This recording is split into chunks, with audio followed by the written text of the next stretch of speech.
So hello everyone, मेरा नाम ब्रिजेश मौर्य है और आपका स्वागत है बीएम लॉ क्लासेस में। जो हम स्टार्ट करेंगे आज हम part B concept of issue and allotment की बात करेंगे। Chapter second of company law है। ठीक है। तो हमने भी जो पार्ट ए में पढ़ा, हमने उसमें टाइप ऑफ शेयर्स पढ़े। इक्विटी शेयर्स क्या होती है, प्रेफरेंस शेयर्स क्या होते हैं, अलॉटमेंट क्या होता है, अलॉटमेंट शेयर्स क्या होता है, थ्राइस कैपिटल क्या होती है, पेड अप शेयर कैपिटल क्या होता है। इन सब चीजों के बारे में हमने पार्ट ए में पढ़ा। अब हम पार्ट बी स्टार्ट करेंगे जिसमें इस इशू क्या होता है, अलॉटमेंट कैसे होता है, इसकी बात करेंगे। अब पहले बात करते हैं कॉन्सेप्ट ऑफ इशू क्या होता है, अलॉटमेंट।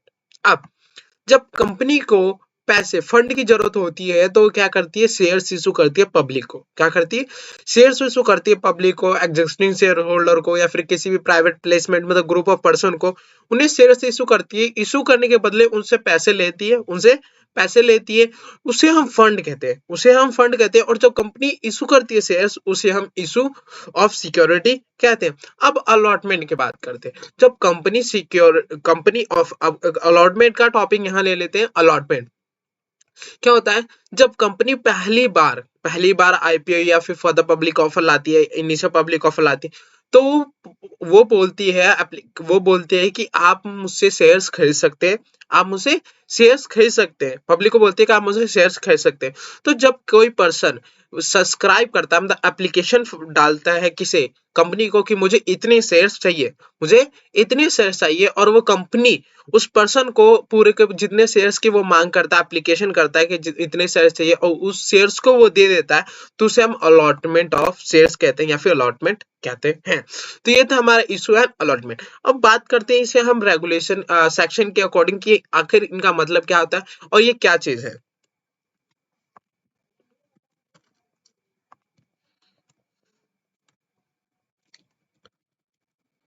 स्टार्ट करते हैं यहाँ से। Section 23 of the company act 2013 provide that company whether public or private में इशू सिक्योरिटी। सिंपल सी बात है, कंपनी प्राइवेट हो या पब्लिक हो, वो इशू कर सकती है सिक्योरिटी। उससे कोई रोक टोक नहीं है, कोई भी प्रोहिबिटेड नहीं है। Then according to section 23 subsection 1, a public company may issue security to the public through the prospectus, जिसे हम पब्लिक ऑफर कहते हैं, by complying with the provision of part 1 of chapter 3 of the act. अब public through prospectus, to the public through prospectus, यहाँ पर prospectus एक technical word दिया हुआ है जिसका मतलब होता है कि एडवर्टीजमेंट, एक एडवर्टीजमेंट या फिर हम डॉक्यूमेंट कह ले, जो पब्लिक को दिया जाता है, जिसमें लिखा होता है कि आप हमारी कंपनी के शेयर्स खरीद सकते हैं। हम पब्लिक ऑफर लाने वाले, इतने दाम है इस शेयर्स के, ये हमारी कंपनी की सिचुएशन है, ये प्रॉफिट, ये लॉस, ये सब प्रोस्पेक्टस में दिया होता है, वो हम पब्लिक को देते हैं। तो वही कहा गया है कि to public through the prospectus का मतलब पब्लिक ऑफर कर सकता है through private placement by the complying with the provision of part second of chapter 3 of the act. Simple private placement. अब प्राइवेट प्लेसमेंट क्या होता है, यहाँ पे प्राइवेट प्लेसमेंट का मतलब किसी सिलेक्ट ग्रुप ऑफ पर्सन को हम शेयर्स ऑफर करते हैं कि आप हमारे शेयर्स खरीद सकते हैं।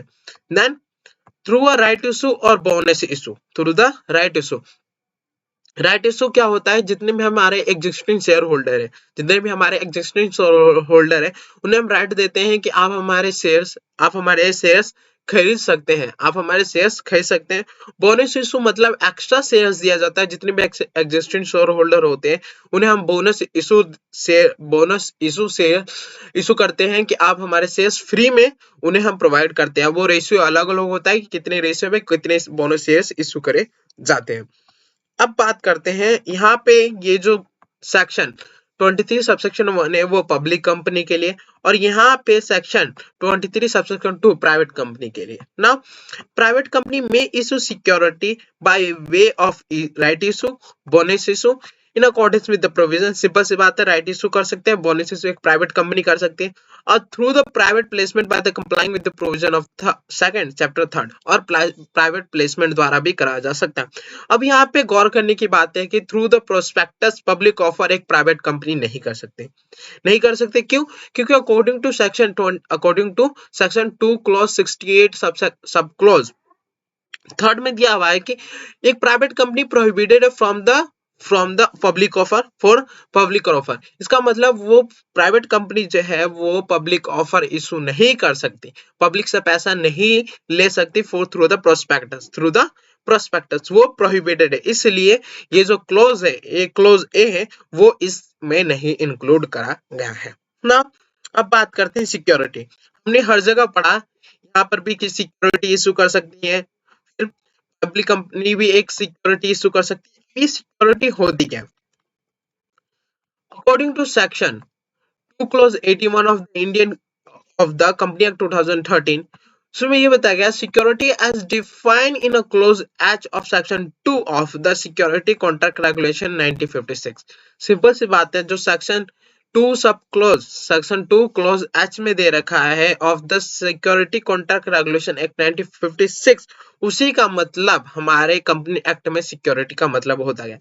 अब सिक्योरिटी का जो मतलब जो सेक्शन 2 क्लॉज एच में दे रखा है उसका मतलब क्या होता है? Security include shares, scripts, stock, bond, debenture stock, other marketable security of like nature in और ऑफ एनी इनकॉर्पोरेटेड कंपनी या फिर किसी भी बॉडी कॉर्पोरेट। सिंपल सी बात है, कोई भी शेयर्स हो, स्किप हो, बॉन्ड्स हो या फिर डिवेंचर हो, डिवेंचर स्टॉक हो और कोई भी मार्केटेबल सिक्योरिटी किसी भी बॉडी कॉर्पोरेट में हो या फिर किसी बॉडी कॉर्पोरेट की हो या फिर किसी भी इनकॉर्पोरेटेड कंपनी की हो, उसे हम सिक्योरिटी कहते हैं। Then derivative. अब डेरिवेटिव मतलब है कि एक तरफ का असेट्स होता है, एक तरफ का असेट्स होता है जिसकी इसकी वैल्यू जो होती है किसी अंडरलाइंग असेट्स से इसकी वैल्यू डिसाइड करी जाती है। जैसे हमारे निफ्टी, सेंसेक्स, ये क्या है? इंडेक्स है। इनकी वजह से एक डेरिवेटिव की वैल्यू डिसाइड करी जाती है। देन यूनिट और एनी अदर इंस्ट्रूमेंट जो कलेक्टिव इन्वेस्टमेंट स्कीम द्वारा इशू करा जाता है। कोई भी यूनिट जो यूनिट होल्डर को इशू करा जाता है through the collective investment scheme, उसे हम सिक्योरिटी में इंक्लूड करते हैं। फिर सिक्योरिटी रिसीट ये भी सिक्योरिटी की डेफिनेशन में इंक्लूड करा जाता है। या फिर यूनिट और any other such instrument issue to the investor under the mutual fund scheme. जब भी हम म्यूचुअल फंड स्कीम में जाते हैं, हम जब वहां शेयर्स खरीदते हैं उन्हें यूनिट्स बोलते हैं, तो वो भी एक सिक्योरिटी की डेफिनेशन में इंक्लूड करे जाते हैं। देन एनी सर्टिफिकेट या फिर instrument issue to the investor, कोई भी इंस्ट्रूमेंट या फिर सर्टिफिकेट इन्वेस्टर को इशू करा जा रहा है और any issuer being a special purpose distinct any entity is possess any debt या फिर receivable including mortgage debt assessing such entity or acknowledging beneficial interest of such investor in a such debt or receiving including mortgage debt in the case में भी हम उससे भी security की definition में include करते हैं। फिर गवर्नमेंट सिक्योरिटी जितनी भी होगा वो भी सिक्योरिटी की डेफिनेशन में आते हैं। फिर such other instrument as may be declared by the central government to be security, और वो सारे इंस्ट्रूमेंट जो सेंट्रल गवर्नमेंट द्वारा बताए गए हैं कि ये हम इन चीजों को सिक्योरिटी के डेफिनेशन में इंक्लूड करेंगे। और कोई भी राइट और इंटरेस्ट इन सिक्योरिटी वो भी सिक्योरिटी के डेफिनेशन में इंक्लूड करा जाता है। बात आगे करते हैं, पब्लिक कंपनी में issue any of the aforesaid security. Simple सी बात है, अफोरसेड मतलब जो ऊपर दिए हुए हैं जितनी भी security, section 2 clause H of security contract regulation 1956, जितने भी सिक्योरिटी है वो एक पब्लिक कंपनी इशू कर सकती है bye way of public offer, right issue और बोनस इशू और the private placement. A public offer has include initial public offer, further public offer of security to the public by company or offer for sale of security by the existing shareholder through the issue of prospectus। अब यहाँ पे public company है वो public offer 3 तरीके से ला सकती है। पहला initial public offer, further public offer एक और ऑफर फॉर सेल। अब ये तीनों चीज होते क्या? सिंपल। अब इनिशियल पब्लिक ऑफर की बात करते हैं। जब पहली बार कोई पब्लिक कंपनी या फिर अनलिस्टेड कंपनी पहली बार जब शेयर्स इशू करती है टू द पब्लिक, पहली बार फर्स्ट टाइम, उसे हम इनिशियल पब्लिक ऑफर कहते हैं। और देन कोई भी कंपनी जो लिस्टेड हो रखी है वो पब्लिक को ऑफर कर रही है शेयर्स, ऑफर कर रही है, उसे हम फर्दर पब्लिक ऑफर बोलते हैं।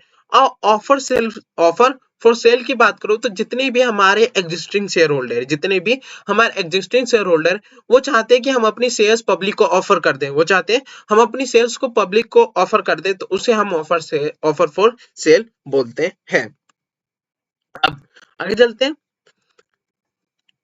बात करते हैं इसमें प्रोस्पेक्टस की।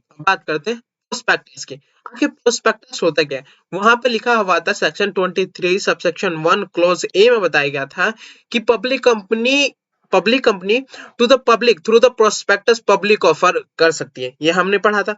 अब ये प्रोस्पेक्टस जो था मैंने बताया था कि एक तरह का एडवर्टाइजमेंट होता है।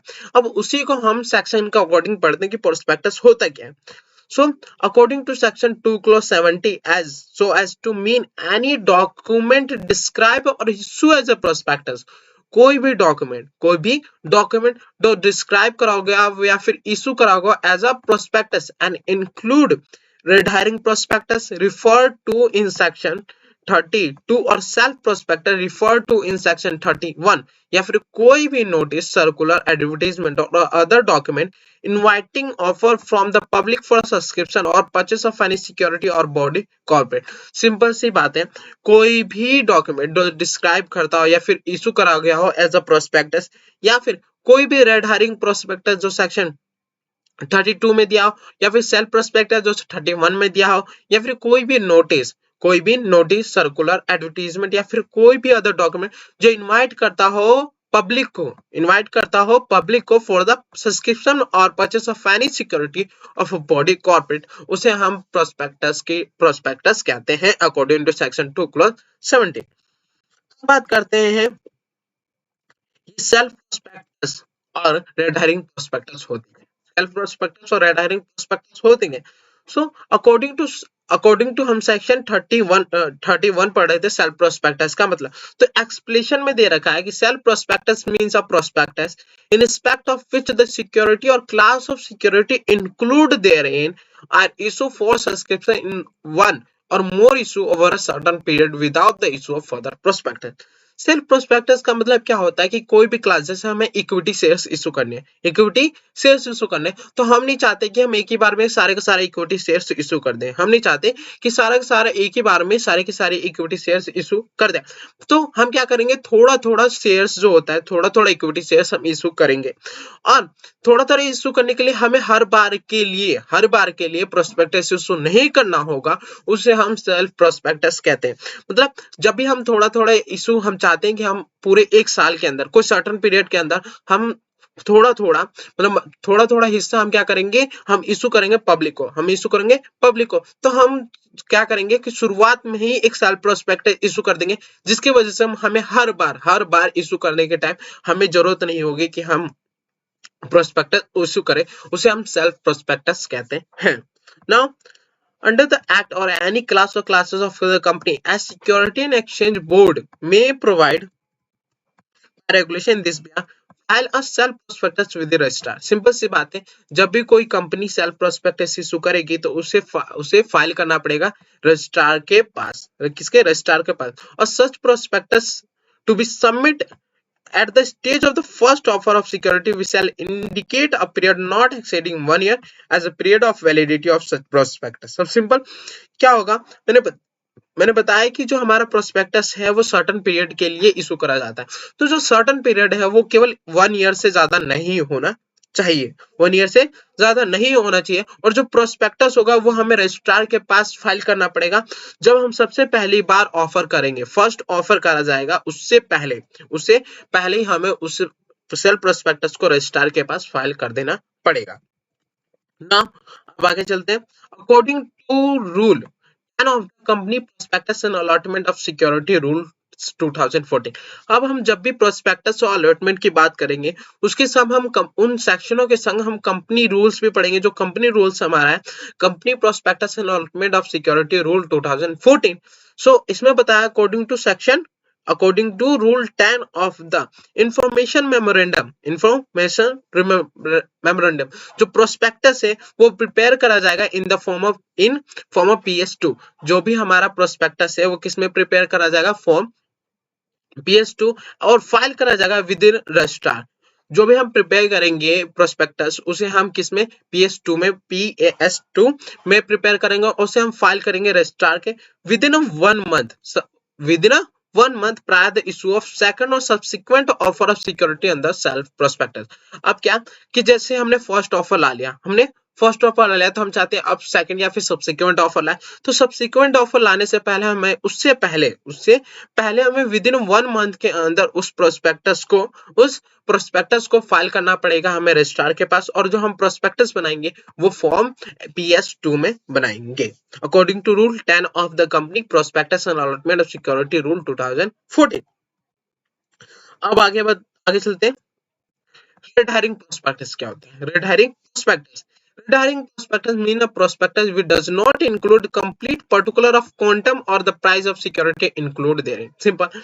अब इसमें सिंपल वर्ड में बात करें तो a red herring prospectus contain most of the information pertaining to the company's operation and prospectus but does not include key detail of the issue at its price or number of shares offered. Simple. अब red herring prospectus जो होता है वो क्या होता है? वो तो सारे के सारे कंपनी के जितने भी कंपनी के इंफॉर्मेशन है वो लिखी होती है, उसके अंदर वो लिखी होती है, फिर प्रोस्पेक्टस के बारे में हर एक इंफॉर्मेशन लिखी होती है, मगर उसमें पर्टिकुलरली प्राइस कितना शेयर्स हम ऑफर कर रहे हैं ये कभी नहीं लिखा होगा एक रेड हेरिंग प्रोस्पेक्टस में। Now, according to section 32, a company proposed to make offer of security may issue red herring prospectus prior to issue of prospectus. अब प्रोस्पेक्ट अगर ऑफर ऑफ सिक्योरिटी ला रहे हैं, अगर हम ऑफर ऑफ सिक्योरिटी ला रहे हैं तो जो रेड हेरिंग प्रोस्पेक्टस है वो प्रोस्पेक्टस जो रियल प्रोस्पेक्टस है उसे इशू करने से पहले हमें रेड हेरिंग प्रोस्पेक्टस इशू करना होता है, और उस रेड हेरिंग प्रोस्पेक्टस को हमें फाइल करना पड़ता है रजिस्ट्रार के पास at least 3 day prior to opening of subscription list and the offer. जब हम ऑफर ऑफ सिक्योरिटी हम आगे पढ़ेंगे सेक्शन 28 के अंदर, उसमें अगर हमें अगर ऑफर ओपन करने से पहले 3 डे के अंदर हमें उस रेड हेरिंग प्रोस्पेक्टस को फाइल करना पड़ता है रजिस्ट्रार के पास, ये बोलता है रेड हेरिंग प्रोस्पेक्टस। अब बात करते हैं अपराइज प्रोस्पेक्टस। बात करेंगे अपराइज prospectus.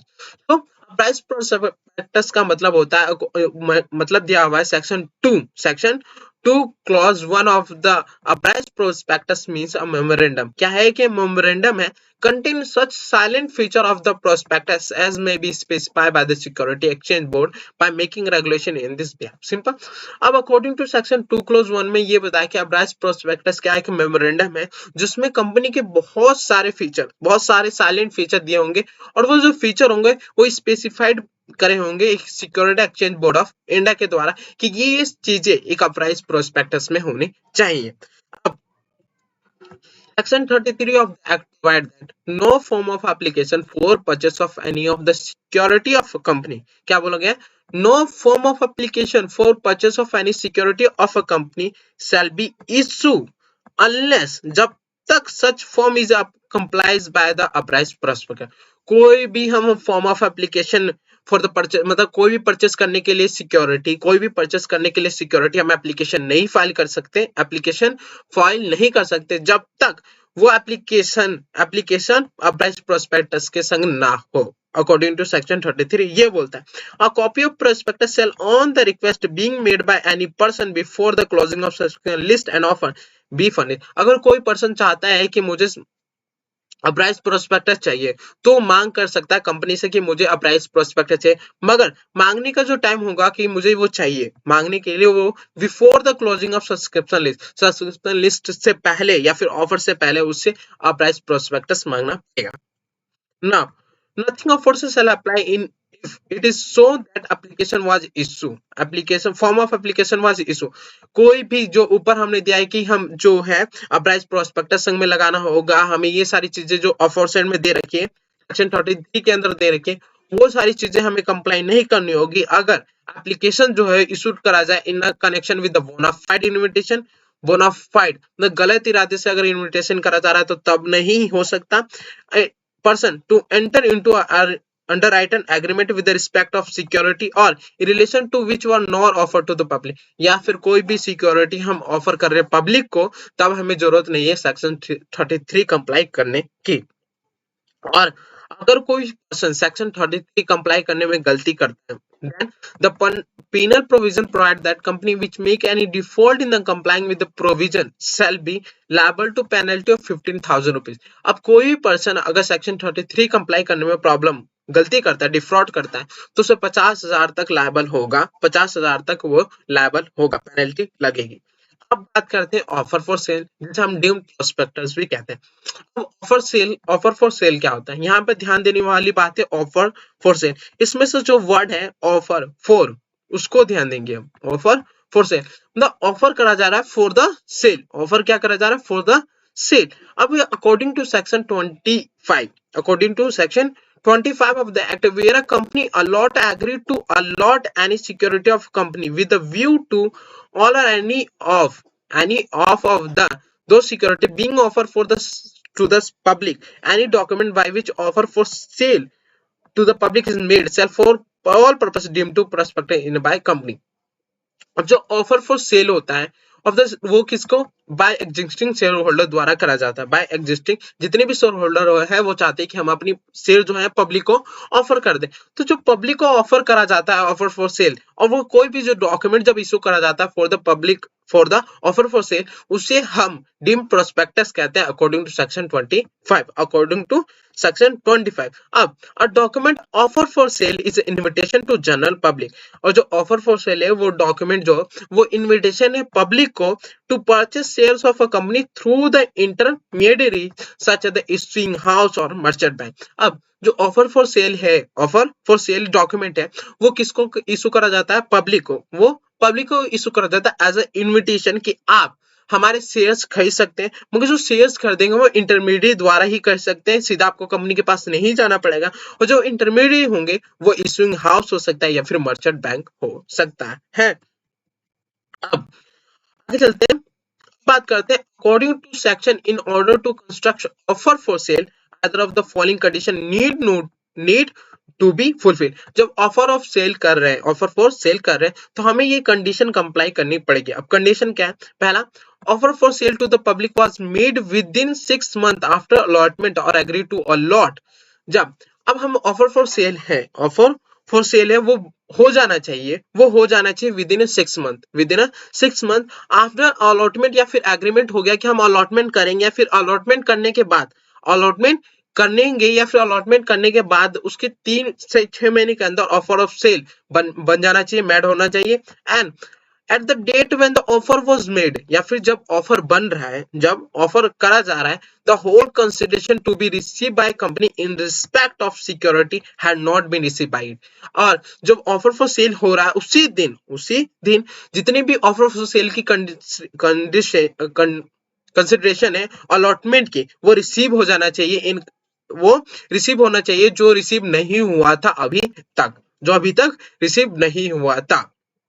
Then as for the signing of prospectus at the, अब हमें जो प्रोस्पेक्टस डीम प्रोस्पेक्टस कह रहे हैं ऑफर फॉर सेल में, वो साइन होना चाहिए किससे? Section provide that where the public company where the person making offer to the which this section relate to company or firm it shall be sufficient offer document is signed on behalf of the company by 2 director। अगर company offer for cell कर रही है तो उस prospectus में दो director की sign होना चाहिए, 2 डायरेक्टर साइन करेंगे। और अगर फर्म की बात करूं तो not less than 1/2 of the partner in the firm at the case में भी। और अगर फर्म की बात करूं तो फर्म में जितने पार्टनर है उनका 50% उस प्रोस्पेक्टस पे साइन होने चाहिए, तभी हम उस प्रोस्पेक्टस को वैलिड कहेंगे। बात करते हैं ऑफर ऑफ सेल। अभी हमने क्या पढ़ा? Offer for sale, offer of sale. ये ध्यान देने की चीजें हैं कि जब हम ऑफर फॉर सेल और ऑफर ऑफ सेल में कंफ्यूज नहीं होंगे, ऑफर ऑफ सेल में और ऑफर फॉर सेल में कंफ्यूज नहीं होंगे। ऑफर ऑफ सेल जो होता है वो होता है मेंबर द्वारा, मगर जो ऑफर फॉर सेल होता है वो एग्जिस्टिंग शेयर होल्डर द्वारा करा जाता है ना। और जो ऑफर फॉर सेल होता है वो सेक्शन 25 कंप्लाई करना पड़ता है, मगर ऑफर ऑफ सेल जो है सेक्शन 28 कंप्लाई करना पड़ता है। In consultation with the board of director to offer in accordance with the provision of any law for time being force the whole और part of the holding of shares to the public. जितने भी member है company के वो पहले क्या करेंगे, चाहते हैं कि अपने शेयर जो है पब्लिक को ऑफर करें, तो उन्हें पहले अपने बोर्ड ऑफ डायरेक्टर से सहमति लेनी पड़ेगी। इसका मतलब कंसल्टेशन लेना पड़ेगा बोर्ड ऑफ डायरेक्टर से, उसके बाद वो शेयर जो है पब्लिक को ऑफर कर सकते हैं।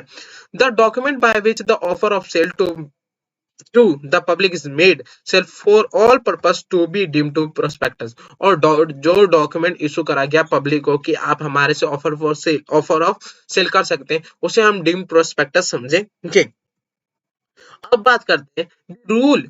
The rule is this context provided that provision of part 1 of chapter 3rd, namely prospectus and allotment of security and rule made thereunder shall applicable to offer of sale। जितने भी rule provision दिए हैं part 1 of chapter 3rd के, वो applicable होंगे offer of cell पे जो refer करा गया है सेक्शन 28।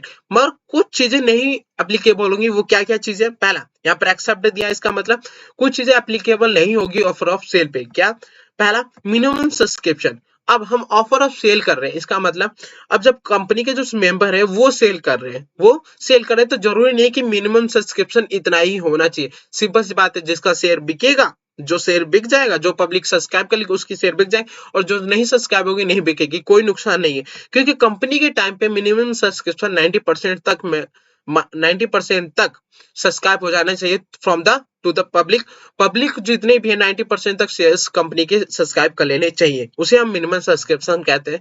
तो ऑफर ऑफ सेल में जरूरी नहीं है कि मिनिमम सब्सक्रिप्शन का प्रोविजन कंप्लाई करना पड़े।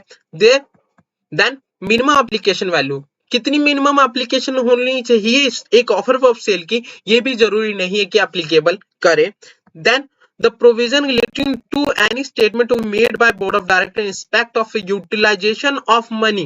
अब हमें कोई भी स्टेटमेंट, अब हम पब्लिक को ये नहीं बताएंगे कि हम किस लिए हम अपने शेयर्स बेच रहे हैं, जो हमें पैसे मिलेंगे हम उसका क्या यूटिलाइजेशन करेंगे, ये बताने की जरूरत नहीं होती। इसका मतलब स्टेटमेंट इशू करने की जरूरत नहीं होती by the board of director. Any other provision of information which cannot be complied or gathered by offer which detail justification for not being able to comply with the provision। और कोई भी provision या फिर information जो जरूरी नहीं है हमें पब्लिक को बताना, उसे भी हम उस पे वो चीज भी एप्लीकेबल नहीं होती। सो ये था हमारा offer of sale under the section 28 of the company act 2013। अब बात करते हैं इश्यू ऑफ सिक्योरिटी की।